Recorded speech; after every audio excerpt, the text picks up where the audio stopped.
മരുഭൂമിയുടെ ഏകാന്തതയിലും നിശബ്ദതയിലും ഈശോയുടെ 40 രാവും 40 പകലും നീളുന്ന തീവ്ര ധ്യാനത്തെ ഓർത്തുകൊണ്ടാണല്ലോ നോമ്പ് നാം ആരംഭിച്ചത്.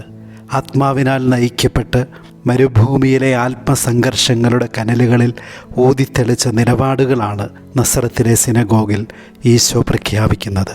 കർത്താവിൻ്റെ ആത്മാവ് എൻ്റെ മേലുണ്ട്, ദരിദ്രരെ സുവിശേഷം അറിയിക്കുവാൻ അവിടുന്ന് എന്നെ അഭിഷേചിച്ചിരിക്കുന്നു. പ്രായോഗിക ജീവിതത്തിൻ്റെ തിക്കിലും തിരക്കിലും നിശബ്ദതയിലാണ് ദൈവത്തിൻ്റെ സ്വരം കേൾക്കുന്നതെന്ന് നാം മറന്നുപോയേക്കാം. കുന്നുപോലെ കാര്യങ്ങൾ ചെയ്തു കൂട്ടാനുള്ളപ്പോഴും ഒരു നിമിഷം മൗനിയായി ദൈവത്തിന് കാതോർക്കാം. നിശബ്ദതയിൽ അവൻ്റെ സമാധാനം നമ്മിൽ നിറയട്ടെ. നമുക്ക് മുമ്പിൽ അവൻ്റെ പാതകൾ കൂടുതൽ തെളിച്ചമുള്ളതാവട്ടെ.